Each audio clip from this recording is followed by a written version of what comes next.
nie Grieks nie. So weer eens, go educate yourself. Hoor nou my kwagga. Hoorie, ou Tanstini is reg. Sy is reg, my bra. Ek het al vir jou in 'n vorige video gesê dat geskiedenis is kompleks. Dis nie altyd so maklik en eenvoudig soos ons dink nie.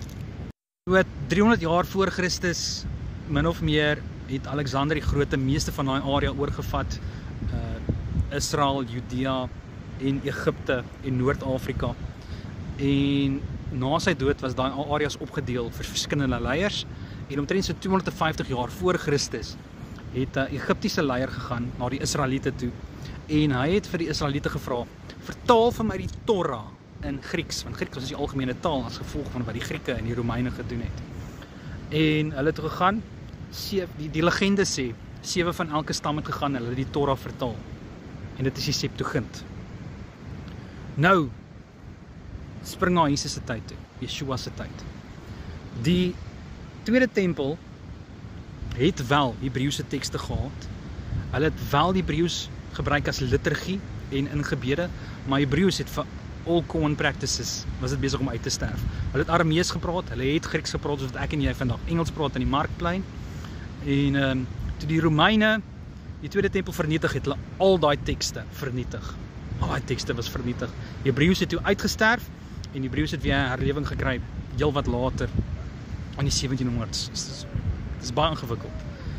Maar nou, as ons het die Septuagint, dit is ons oudste Bybel. Ons het nie Hebreëse tekste van daai era nie. Ons het die fragmente en ons weet die Septuagint getuig van tekste van daai era, maar ons het dit nie. Ons het dit nie ou. Die Masoretiese tekste kom 600 jaar na Christus voor. Dis die Hebreëse Ou Testament wat ons het. By die Jode vertaal het. En dit verskil van die Septuagint. So wanneer Yeshua die Ou Testament aanhaal, kan ons sien, hy haal nie die Masoretiese tekste aan nie. Hy haal die Septuagint aan. Ek gaan vir jou al die verse op die skerm sit, dan kan jy dit self gaan kyk. Soos ek sê, dit is kompleks, dit is nie so maklik soos wat ons dit altyd wil voorgee nie. Ja, ou, dit is wat dit is, my bra. Dit is wat dit is. Bra, ek weet jy's 'n mechanic.